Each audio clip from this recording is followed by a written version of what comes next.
Yohanes pasal 3 ayat 25 sampai dengan ayat 30. Kita baca dengan berbalasan, saya baca ayat-ayat kecil. Maka timbullah perselisihan di antara murid-murid Yohanes dengan seorang Yahudi tentang penyucian. Lalu mereka datang kepada Yohanes dan berkata kepadanya, orang yang bersama dengan engkau di seberang Yordan dan datang melihat bahwa kita bersaksikan dia akan mensucikan dan semua orang itu.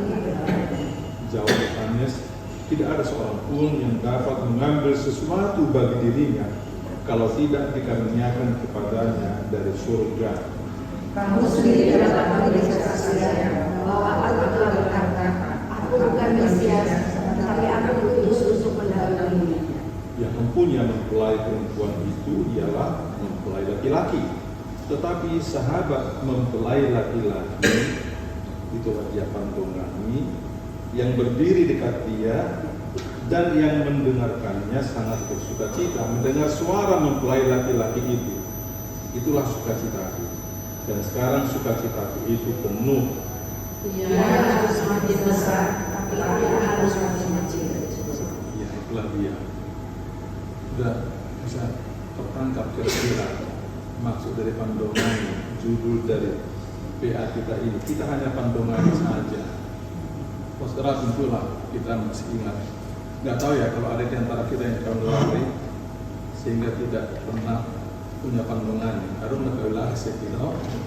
Dia bilang pandongan ini. Jika orang menikah kan orang Batak terutama. Kita selalu katakan itu pandongan itu seorang sentuhan kamar di sini. Pandongan ini nang juga baik. Itulah pandongan.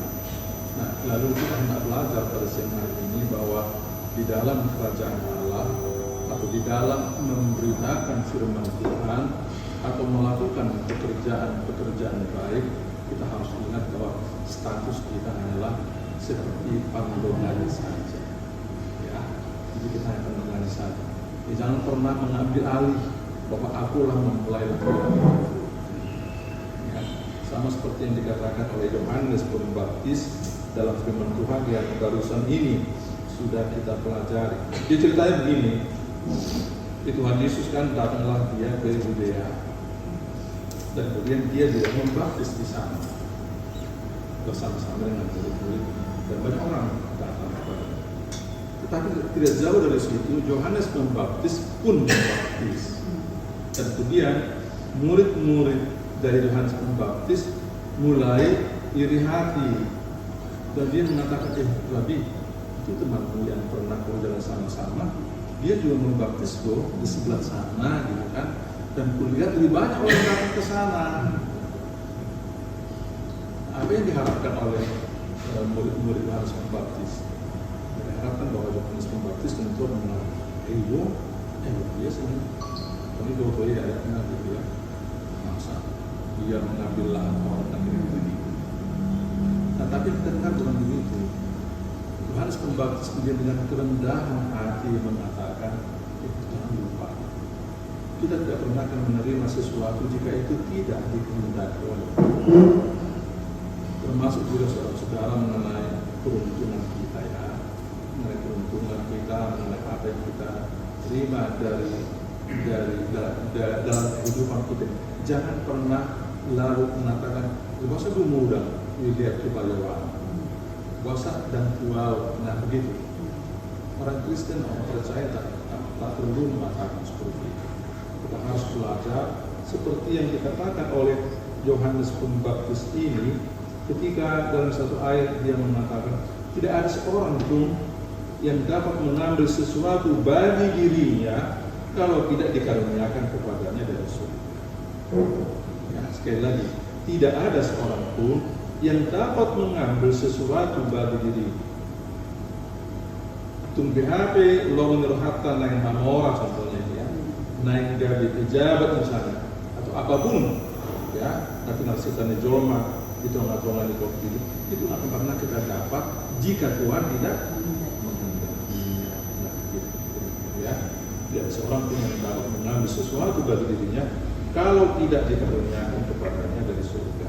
Nah, ini pelajaran pertama bagi kita, supaya kita ini mensyukuri apapun yang kita dapat dari Tuhan ya, kita harus terima kasih.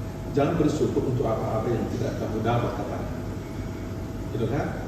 Jangan bersyukur untuk apa-apa yang tidak kamu dapat, tapi bersyukurlah untuk apapun ya. Ya,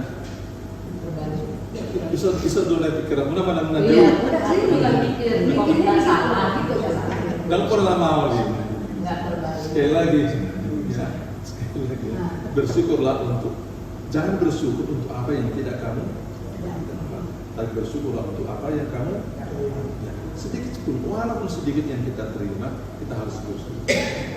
Itulah pelajaran yang diajarkan kepada kita ya. Tidak ada yang dapat menerima sesuatu kalau Tuhan tidak memberikannya, tidak mengaruniakannya kepadanya dari surga. Itu pelajaran pertama. Lalu pelajaran kedua ialah bahwa ayat 29 yang mempunyai mempelai perempuan ialah mempelai laki-laki. Harus ingat, yang mempunyai mempelai perempuan ialah itu mempelai laki-lakinya itu. Ya kan? Jangan seperti Frankenstein Junior. Kita tahu ceritanya. Frankenstein membuat manusia di laboratoriumnya, namanya Frankenstein Junior. Nah, akhirnya menguli masih Frankenstein sedikit, dia mengambil seorang perempuan jadi istrinya. Lalu datanglah si Frankenstein Junior, aku juga mau kawin katanya gitu. Oh boleh aku cari pun katanya gitu kan. Oh enggak, jangan cari, aku mau seperti yang kau punya itu. Ini misalnya kan kalau terjadi dalam kehidupan kita dalam bentuk apa saja misalnya, tidak mau lah Frankenstein orang cuma satu perempuan di dunia ini yang seperti istrinya nggak ada dua, yang berbeda daripada Timothy Pan. Nah itulah pelajaran yang kedua kita lihat, dan waktu itu lalu Yohanes Pembaptis mengatakan, tetapi sahabat mempelai laki-laki yang berdiri dekat dia dan yang mendengarkannya sangat bersukacita. Nah harus begitu kita berkata. Betullah seperti yang dicontohkan, diajarkan, diteladankan oleh Yohanes Pembaptis kepada kita. Jadi ketika dia mendengar bahwa Tuhan Yesus di sana membaptis dan lebih banyak orang datang ke sana, maka dia bersukacita. Ya, dia bersukacita. Dan benarlah apa yang pernah dikatakan, Aida nggak manusia sih. Aku hanya pendahulunya kok, aku hanya pesuruhnya kok. Dia pernah mengatakan, membuka kasutnya pun aku tidak layak. Itu kan kata dalam Pembaptis. Nah, jadi begitu juga sikap kita tentang saudara, sikap orang-orang percaya ya, kita sesuatu rahasia itu. Ya. Kita harus selalu mengatakan bahwa kalau Tuhan memberikan lebih banyak kepada Laimonan, saya berterima kasih. Menang orang melatih. Ini kan sifat orang Batak kan dari dulu kan selalu terkenal ya, yang 3L itu. Menang orang melatih kita. Saya harus senang kalau Eden berhasil dengan usahanya. Saya senang, lepaslah bahwa saya dapat sesuatu. Yang pertama, ketika seorang teman saya berhasil, saya harus bersuka cita, ya, karena semua berkat-berkat dalam kehidupan kita sudah ditentukan Tuhan kok itu, sudah ditentukan Tuhan kok. Jadi tidak ada bagi kita misalnya ala Ramos tahu ya, Ramos menggani tetangga, demi tasir rambutan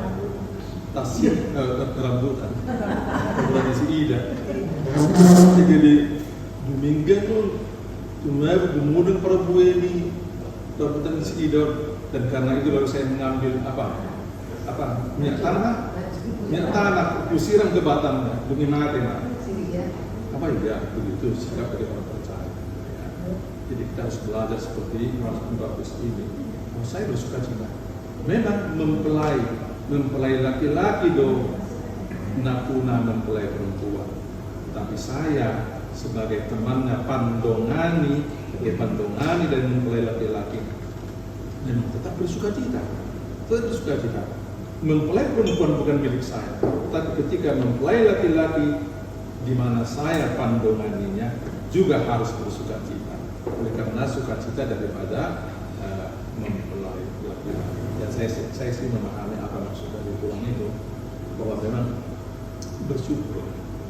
bersyukurlah bahwa jika kita mempunyai satu kesempatan misalnya berlomba-lomba dalam perlombaan iman kita dan persekutuan kita harus bersyukur dan harus menjadi seperti Yohanes Pembaptis ini. Memang bukan aku mempelai laki-laki, saya hanya pandongani saja. Tetapi ketika mempelai laki-laki bersukacita, saya sebagai pandonganinya pun harus bersukacita. Gitu ya. Dan selanjutnya saudara, firman Tuhan itu juga tidak mengatakan kepada kita, baiklah kita selalu berperan sebagai menempatkan diri sebagai Yohanes Pembaptis. Karena begini, saya tahu ada 1-2 pendeta pengkhotbah ya, pengkhotbah besar di dunia ini yang karena tenarnya, karena populernya seperti mengambil alih seolah-olah kepadanya lah pujian itu, kepadanya penghormatan. Jemaat saya besar, dia bisa mengatakan bahwa dia pendeta 1 juta umat, ya, pendeta 1 juta umat, dan seolah-olah bahwa baginya lah kehormatan. Nah, firman Tuhan pada hari ini mengatakan kepada kita jangan. Bukan kita mempelai laki-laki. Mempelai laki-laki itu adalah Yesus Kristus. Ya, yang pernah lupa. Mempelai laki-laki itu adalah Yesus Kristus. Dan kita, kalaupun kita menjalankan sholat gracia ini, di sana saya pernah menjalankan HKBP Sudirman Jakarta, pernah juga menjalankan HKBP Kapuk Cengkar Indah, dan yang lain-lain juga menjalankan semua tugas-tugasnya dengan berhasil, katakanlah. Nah, kami mereka dan kita harus tetap mengatakan kami ini hanya pandongan saja. Ya, jangan pernah mengambil alih bahwa seolah-olah kita lah mempelai laki-laki itu bukan kita. Ya, bukan kita. Kita hanyalah pandongannya saja. Tetapi sangat bersukacita juga ketika kita melihat keberhasilan daripada mempelai laki-laki yang adalah Tuhan Yesus Kristus. Itu dia teman-teman ya, bila kiranya firman Tuhan yang kita pelajari ini, yang kita dapatkan pada siang hari ini boleh memperkaya pemahaman kita tentang firman Tuhan, dan tentu pada waktunya menguatkan kita untuk melakukan apa yang menjadi kehendak Tuhan dari kehidupan kita. Baik, itulah dari saya. Ada siang kita silakan ini mau menambahkan kontas juga. Ya. Jadi sedikit aja, saya itu salah satu pengagum daripada Yohanes Pembaptis. Karena Yohanes Pembaptis ini adalah orang yang melakukan transisi dari perjanjian lama ke perjanjian baru. Jadi perjanjian baru kita tahu era daripada Yesus Kristus, ministry, pelayanan daripada Kristus. Jadi tadi kita mendengarkan dari firman yang disampaikan oleh Tuhan bahwa Yohanes Pembaptis ini memposisikan dirinya ya, bahwa dia itu adalah, ya sebenarnya dia bilang aku lebih kecil, bukan tali kasutnya pun aku tidak layak. Jadi dia pandongannya, karena situasinya adalah begini, dari perjanjian lama ke perjanjian baru itu, saya sudah pernah berapa kali bilang, 400 tahun lebih Tuhan itu diam, vakum. Tidak ada nabi yang datang. Maleakhi yang terakhir. Maleakhi datang, tiba-tiba muncul terus si Yohanes ini, ya kita pakai musim. Jadi selama 400 tahun itu orang dari perjanjian lama itu udah tahu bahwa nanti suatu ketika akan datang Mesias, ya, anak Allah. Tapi siapa yang Mesias ini orang nggak tahu. Dan menurut saya, dan itu yang saya baca, yang saya konklusikan, tugas utama daripada Yohanes Pembaptis adalah satu, merintis jalan untuk Tuhan Yesus datang, membuka jalan. Dia membaptiskan orang di Sungai Yordan, tapi beda baptisannya dengan baptisan daripada Kristus itu disebutkan. Baptisannya adalah karena Kristus mau datang, kita itu harus bersih, kira-kira gitu. Jadi dari sedemikian banyak orang itu mungkin ya, kalau menurut tradisi banyak juga orang yang ketika itu ngaku-ngaku dirinya itu sebagai Mesias, Aure. Nah, peranan daripada Yohanes Pembaptis ini yang terbesar adalah dia bisa mengidentifikasi siapa sesungguhnya Mesias yang sejati itu. Dan sebenarnya kalau kita lihat habis itu kita nggak dengar lagi. Setelah Yohanes Pembaptis mengidentifikasi bahwa itu adalah Kristus, apa dia sebutnya? Kalau kita lihat, saya coba lihat ayat-ayat yang ada di Alkitab ya. Di Yohanes 1 ayat 29 ya. Lihatlah anak domba Allah yang menghapuskan dunia.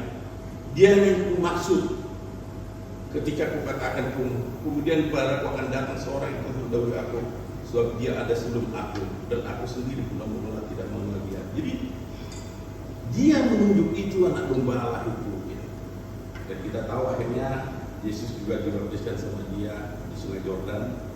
Dan di Sungai Yordan itu kita melihat pertama kali di dalam perjanjian baru Allah Tritunggal itu bertemu ya. Ada Yesus di Sungai Yordan, ada Roh Kudus turun dalam wujud burung merpati ya.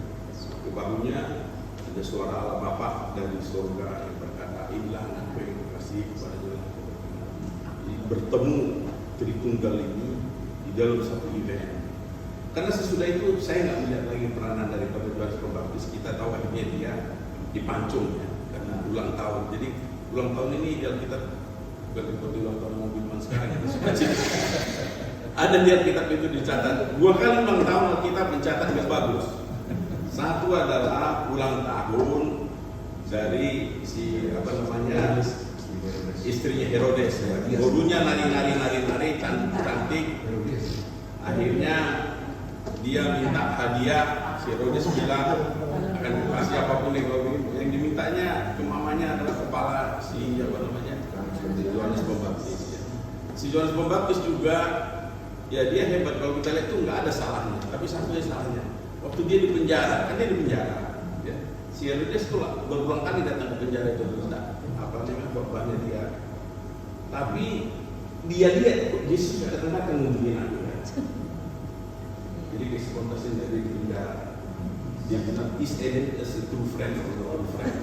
Why Eden not coming?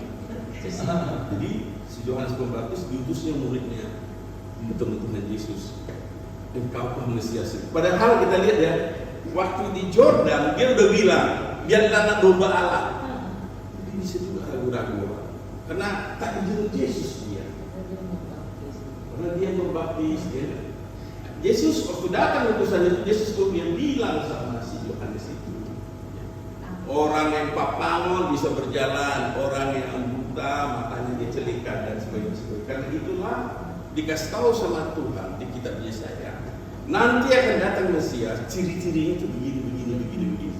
Begitu dia murid-muridnya datang itu, langsung si Yohanes Pembaptis itu confirm bahwa memang dia itu adalah yang dimaksud di dalam perjanjian lama itu. Habis itu kisah Yohanes itu bilang. Jadi kalau kita lihat di sini misi Yohanes cuma satu.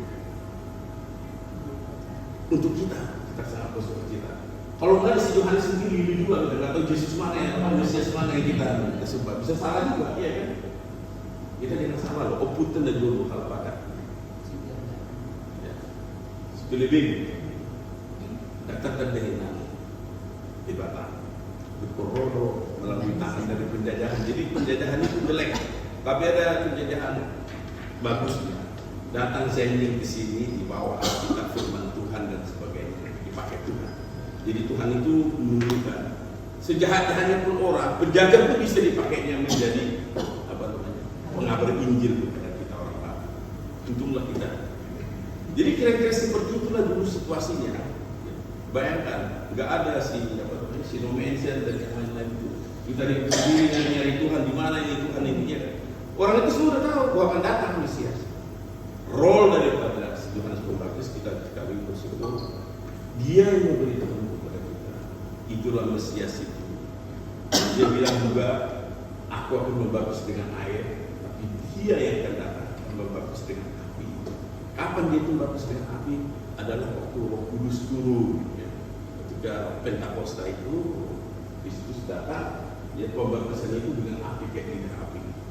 Jadi kira-kira itu aja yang saya tambah. Saya sangat mengagumi si Yohanes Pembaptis. Dia itu sebenarnya kalau kita lihat masih kaus ini itu apa ya? Saudara sepupu daripada Yesus. Karena ya waktu si Gabriel datang ke si Maria bahwa dia akan mengandung dan sebagainya. Si Maria bukan nggak percaya, tapi dia heran, ya, dia takut gimana? Nah, tapi si malaikat memberitakan Tuhan untuk menyampaikan kepada dia untuk bukti bahwa ini benar adalah itu bibimu itu sekarang sudah hamil 6 bulan dan dia tahu ya, bahwa mamanya Yohanes itu sudah tua, udah nggak mungkin lagi. Jadi untuk meyakinkan itu kita lihat. Jadi si Maria nggak dibilang bahwa dia ragu. Maria itu pergi. Bayangkan seorang anak darah. Mungkin kalau bayangan saya itu dia sekitar mungkin 15-14 tahun. Bukan 17, 14, 15. Jalan kaki dia jalan mau ketemu sama si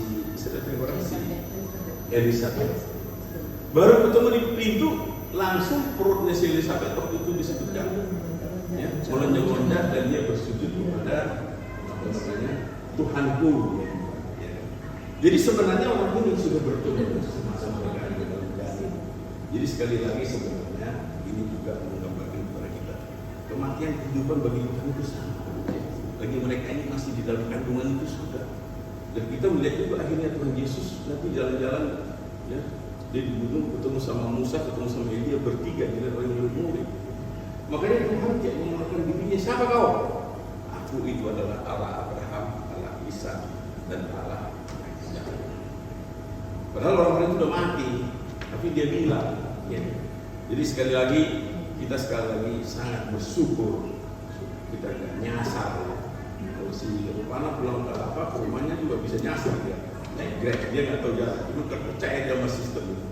Nah ini juga ya, ada Yohanes menunjukkan kepada kita siapa itu Kristus. Dan kita lihat Yohanes itu bukan ideal, meskipun dia puasanya legal segala macam nggak bisa dimakan kan.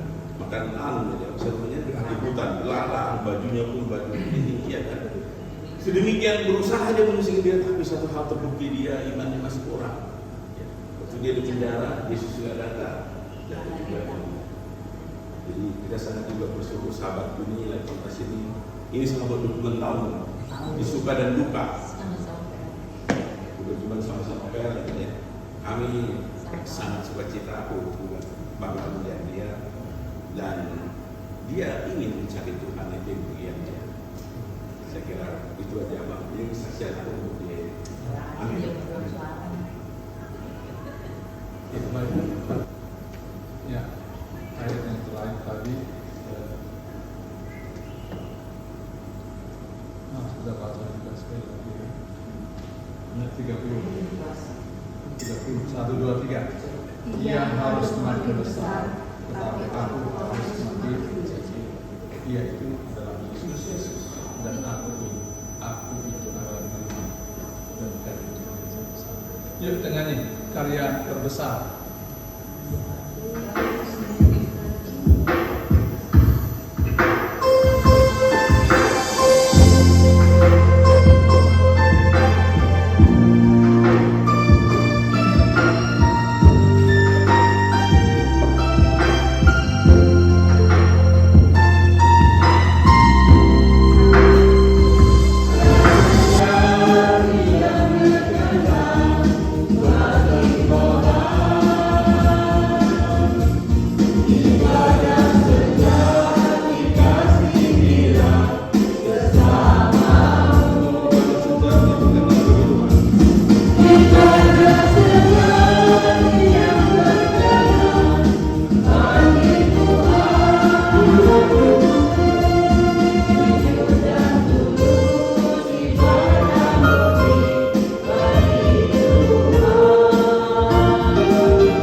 kami boleh duduk berkumpul Tuhan, mendengarkan firman-Mu, mempelajarinya, dan pada waktunya Tuhan melakukannya dalam kehidupan keseharian kami. Terima kasih Bapa, jika kami juga boleh Tuhan beri kesempatan memuji nama-Mu lewat puji-pujian kami, menaikkan permohonan pujian kami lewat doa syafaat kami, dan kemudian juga memberikan persembahan kami yang kami tahu asalnya adalah daripada. Mohon Tuhan berkati persembahan ini agar dapat kami gunakan bagi pengembangan kerajaan-Mu, bagi pelayanan di tengah-tengah Sola Gracia semangsa Medan ini. Terima kasih Tuhan, dengan doa kami yang kami bacakan dalam nama Yesus Kristus Tuhan kami, yang juga mengajar kami berdoa dengan doa Bapa kami. Bapa kami yang di surga, kudus namamu, datanglah kerajaan-Mu, jadilah kehendak-Mu di bumi seperti di surga. Berilah kami pada hari ini makanan kami yang secukupnya, dan ampunilah kami akan kesalahan kami, seperti kami juga mengampuni orang bersalah pada kami. Dan janganlah bawa kami ke dalam pencobaan, tetapi lepaskanlah kami daripada yang jahat, karena Engkau yang punya kerajaan dan kuasa dan kemuliaan sampai selama-lamanya. Amin. Kasih karunia dari Tuhan kita Yesus Kristus, kasih setia Allah Bapa, dan persekutuan Roh Kudus menyertai dan memberkati kita semuanya. Amin. Amin.